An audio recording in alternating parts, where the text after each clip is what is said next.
Alright, I think it's recording. So for a screen recording though, it has to be smaller. So I won't be able to full screen it. That's okay. We're talking about Noah's Ark, Genesis 6 through 9. I have a nice little piece of artwork here.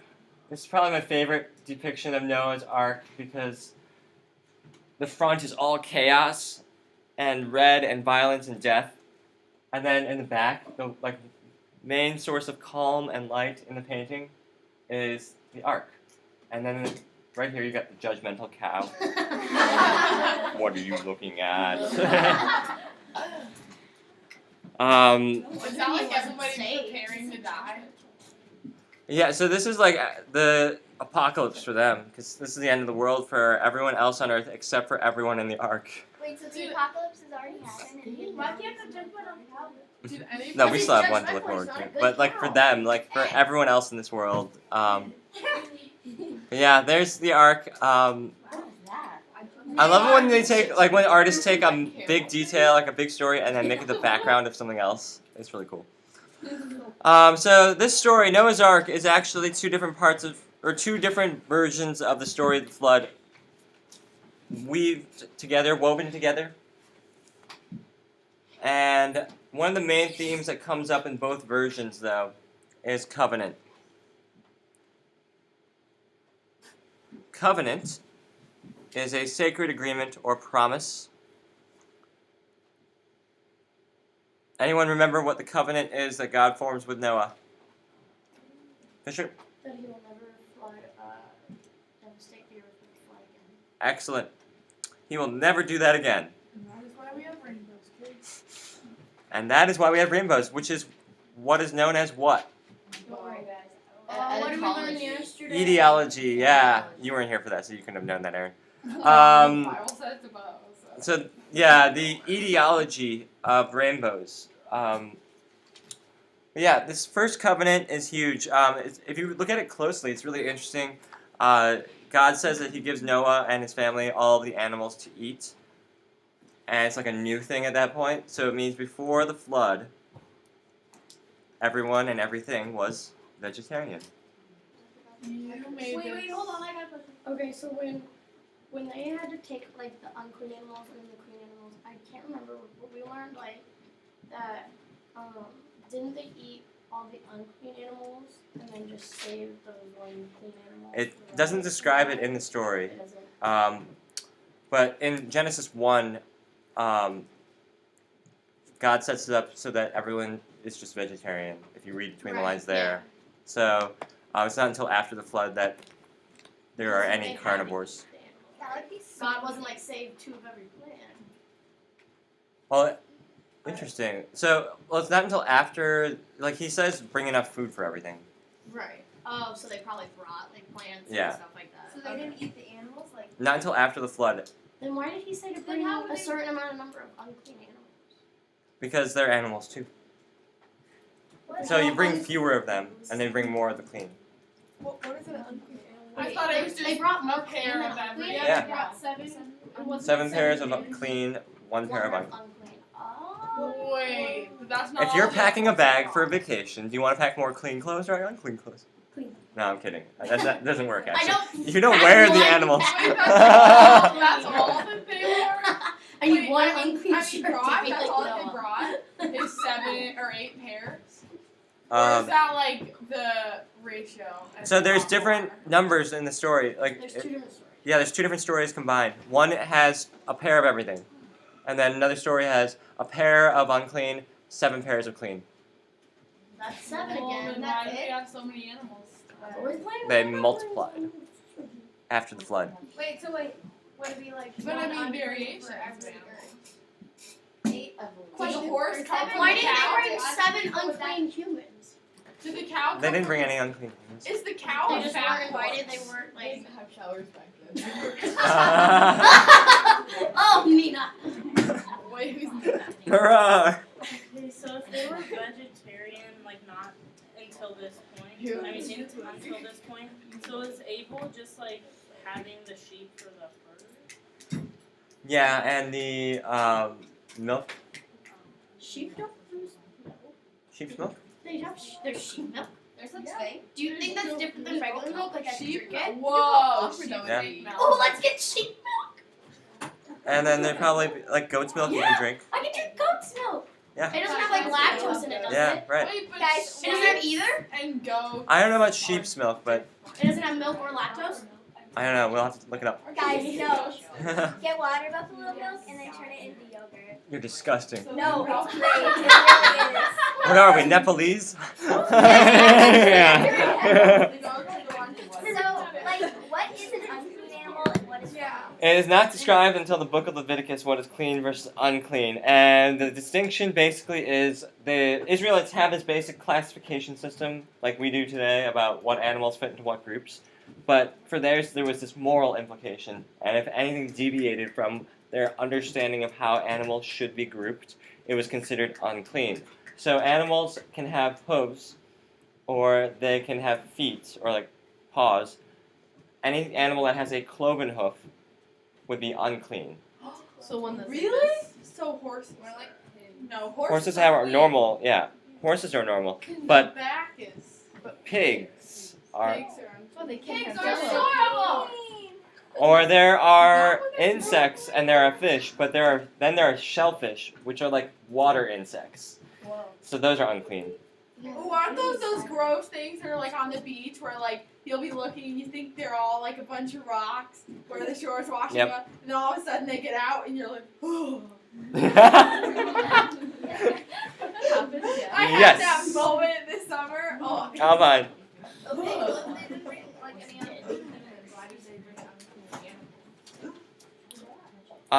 because the animals were not responsible for the wickedness in the way that the humans were. Wait. Was there only like one animal considered or why is it like 7 to 1? So the animal's not unclean in itself; it'd be unclean to consume. Makes sense? Like it in itself, it's fine. It's just not fine to eat. So wait, if you have like a pig, are they saying that there's like one clean pig and like No, seven? pigs in themselves are unclean, or like pigs as a species are unclean to the So you Israelites. wouldn't bring a pig. You would. Or you would bring seven. No, you bring one pair. Oh yes. Oh right. So they can't have jello. my life. Technically, in theory, if there were only clean like people on the ship, then everyone would be clean. Like, in theory, because then In theory, but then we see pretty quickly by the end of this story, people are already messing up again. it's like a tube though. Double rainbow all the way across the sky. It's so intense. What does it mean? It means God will never flood the earth again, guys. Why are some Jewish people kosher? Remember when the guy was crying? Why are some Jewish people kosher, and others not? Because it is like, why are there some Catholics who are observant of like Lenten fast? Where did being kosher come from? Leviticus. So it's like the same thing, like unclean, clean, and Yep. deal? I have a question. So, like, technically, couldn't God have just flooded the area where Noah was and not the entire world? Yep. Because, like, there are only people in the So Mm-hmm. technically, God could have never flooded the world. Right.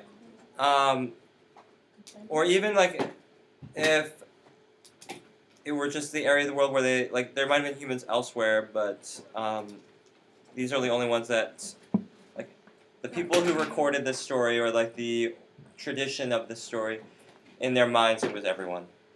And so the significance would be the same. The truest meaning of this story though is how it's an allegory for baptism. Ooh. Allegory. Yes. Symbolism I get that. and literalism. Well, it's not literal. So there are two etiologies here. One is this is where rainbows come from. The second one is this is why Canaanites are shameful. Yeah, things just got really intense. Yeah, so after the flood, everything's good, right? Noah decides, hey, I'm going to start growing these things I call grapes. And I'm going to press these things my bad. I'm going to press these things I call grapes into this thing I'm going to call wine. he becomes the first winemaker, and he gets drunk accidentally. You know what's Good really job, funny Noah. when people say like they go ham and then they get drunk and Ham is Noah's son when he got drunk. Oh gosh. Nina, we are on recording. 56 years old. So, Noah, it's pretty weird and a little uncouth. I have never heard of this story. Yeah, it's I haven't either actually. Did they like avoid that in grade school? Like inappropriate. Yep. Inappropriate. Let's get real. A lot of things in grade school. so Ham. So Noah gets drunk, passed out naked, like you do. Ham, one of Noah's sons, comes into the tent and sees Noah drunk and naked. What does he do? He gets angry. Yeah, what doesn't he do? He doesn't tell no. He doesn't No, keep your to name. himself. Oh, cover him. Yeah, and so Noah's other sons, Shem and Japheth, do like immediately they just walk backwards. They like guard Noah's dignity, and yeah, like basically are totally stand-up dudes in this embarrassing situation. Whereas Ham, instead of doing anything to help Noah, went and was like, Instagram. Wait. Instagram. Hold up.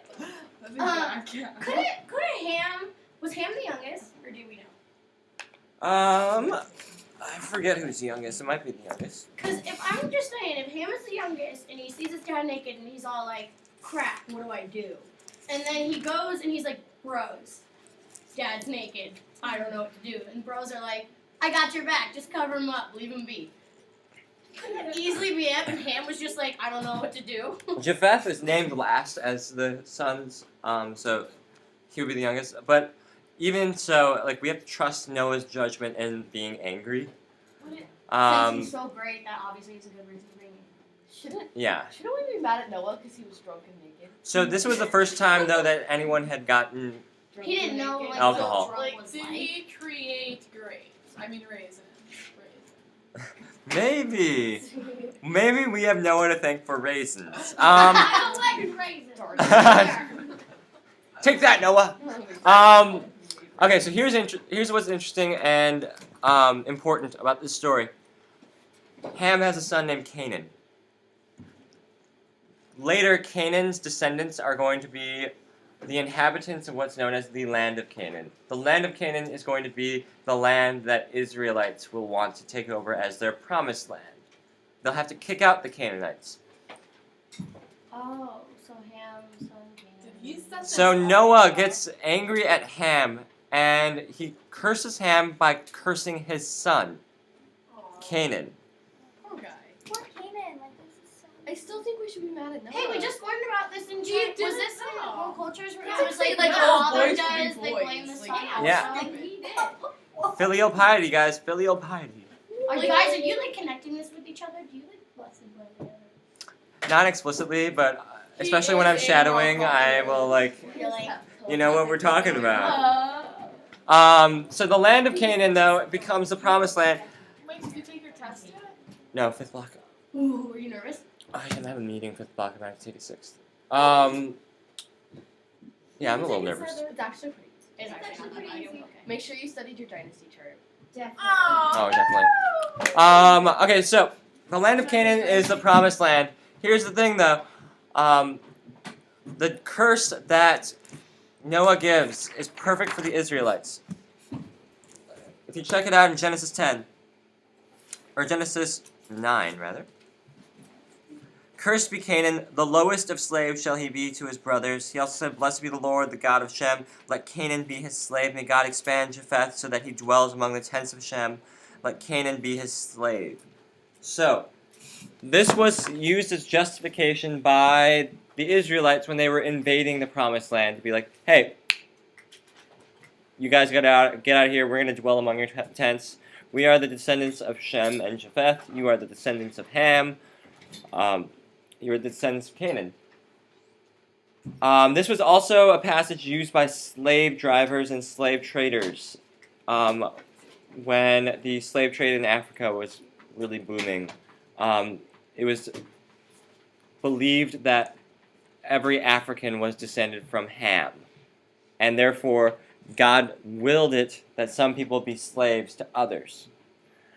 So that is not a very good interpretation by any account, but it was used by people to justify slavery. They come up with the most ridiculous reasons for everything. Like, Well, yeah, I mean, like, it's... It's like we don't know why we're doing this, so let's do this. But we know it's going to make us money. So... It has to do with the Bible. Let's hire me a theologian. I'm going to justify something. I can't remember, but I was Cain, because like Canaan. Did that have to do with Cain? I don't remember. Maybe I should know, because like Cain. Right, yeah, it's similar sound but different It's not. meanings, It's yeah. a different thing. Okay. Alright, so the Canaanites are considered shameful I still don't by the know. Israelites. I really don't like the whole Noah didn't get into a thing. I just think it's ridiculous. He didn't know that he was Yeah, gonna so waste did he it. not realize like something was happening? Okay, do you not? Okay, I think you realize once you like drink that like your mind gets. Well, then he fuzzy. was probably No, like, "This because is fun." everybody that's drunk never notices they're drunk until they pass It's like the out. first state of intoxication any human in the Bible has I experienced. still think you should get in at least a little trouble. I just think No, I'm sure God tapped him on the nose and That's said, not "Nothing okay. now." I think you've had enough, Noah. I'll tell you when I've had enough, y'all. I'll tell you what I'm at. Alright, so a lot of foreshadowing happening in Noah's Ark. So, here is a picture of the animals gathering to the ark. Wait, they look like they're. I guess they're disembarking. This is much like how people will gather to Christ or the church in the distance here. And it becomes the thing that saves humanity. Like the animals, creation is saved by being on that ark. Same thing with creation being saved by going to the ark that is the church. And it carries us through the floodwaters of baptism. So this is what's known as an archetype or a prefiguration. Archetype. Yeah. Margot. Yeah, so archetype or prefiguration is something that foreshadows or predicts Christ or the church. The Old Testament is chock full of these. We've already, in the first couple chapters of Genesis, like in Genesis 4, the Cain and Abel story, how is that an archetype or a prefiguration? What? Cain and Abel? Yeah, When Cain dies for doing good. Or not, wait. not Cain. Abel dies when for doing good. He's like persecuted for the good he did, kind of. What does that do? How's that an archetype? Because Jesus was killed and he was just trying to spread the good. Excellent, yeah. The innocent victim killed just like Jesus. So an archetype or prefiguration is a foreshadowing of the New Testament. It's the allegorical meaning or the anagogical meaning. Sounds like you've also been taking really Didn't we do those earlier? We did that earlier, yeah. But yeah, theology is gonna it's the queen of the sciences in the old time meaning of science. So it's the queen of the disciplines. So it takes from every other discipline and What? You already took lit class?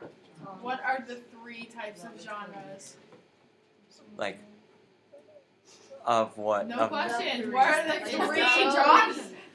What are they? I mean, I can name you 3 genres, but at what level? No, what are the genres? What are the 3 genres? Of poetry, of No. Yeah, Prose. No, guys, don't. You It can't was answer on something. our short story test. Yeah, it was on our short story Our thing, last and then we the- all got it wrong. The 3 genres. Wasn't it like Three poetry, genres. prose, and something else? And drama. Drama. Yeah. Prose and Yeah. poetry. What the heck? Don't, yeah. Yes, Yeah, no. I knew that. I was an English major, guys. I think I know this. It's just the 3 genres. That's what we got. Yeah, that was our question. Yeah, but that's how you learn it. But what you are learning is that there are 3 major genres of writing. Don't stress Okay. about it. It's over. Yeah. Do you take a different class every year? Yeah. Well, I want to take Asia this year for world cultures. I want to sit in on some math later, some science. I want to learn about plants. Don't sit on biology. You should Oh, don't do that. I teach second block. You will regret Um, that. So you do not need to write this down, but here's a formula for how to talk about prefigurations. If you're ever wondering how you can do this easily, you will be doing this later in the year. So you just take an Old Testament event, then you say just as Christ or the church, and then you talk about a New Testament event or a church tradition. So Abraham has to sacrifice Isaac, right? This is my favorite one. So Abraham is willing to sacrifice his only, his son, his beloved son Isaac, just as God is willing to sacrifice Jesus. There's so much more though. Yeah, there's a million different things in that story alone, right? That's why it's my favorite. There's Isaac brings his own wood up the mountain of sacrifice, just as Christ carries his cross up Mount Calvary. Oh my god. And then doesn't he, like, he was gonna kill him with, like, a knife, something sharp. And it Yep. had to do with, like, the nails. And then he I forget what finds it was a called. ram stuck with its head stuck in thorns Yeah. on the mountain. Oh. Wait, Wait, that's how the like, ram so has cool. horns? What? No. Ram. No. Yeah, that's why. But isn't it also like kind of structured a little bit like how he was almost killed, but then like Jesus died, but then he like came back to life, kind of like how. Kind of. I mean, like that's kind of stretching it. You could but- for sure connect that. Yeah, I would say I connect that. And it was kind of like God didn't allow Abraham to do that because he was going to take on that role himself. He was going to make the ultimate sacrifice, just as Abraham was willing to do. You go, Abraham. So Noah saves creation from the punishment of sin through his righteousness and obedience, just as Christ saves creation by being obedient even unto death on a cross. Or Noah's Ark carries creation to new life through the floodwaters, just as the church carries creation to new life through the waters of baptism. You know, it'd be super literal if we had church on a boat. Church on a boat. That's funny. Boat church. What's up? The literal It ark. kind of makes it seem like baptism is like painful or bad. We are baptized into Christ's death. We are dipped 3 times, or water is doused over us 3 times, just as Christ spent 3 days in the tomb. Baptism is death. Because then it brings on our new life. Death. And so that we can rise to new life. Oh my Is it extra present? I'm not sure too. It's already on there. Oh my god. Do we I just love scripture. I love it. Alright. I love it. You love scriptures. I love it. Okay, Genesis 10 and 11. We are getting very close here. You do not need to write the reason you have to take foreign language, even though it is. Wait, what is Get it? Because the Tower of Babel. I'm really good at babble? Yeah, I was really mad because I thought that it I'm meant just gonna the give. reason why people babble. I'm gonna give that point to people because it was a poorly written question. Serious?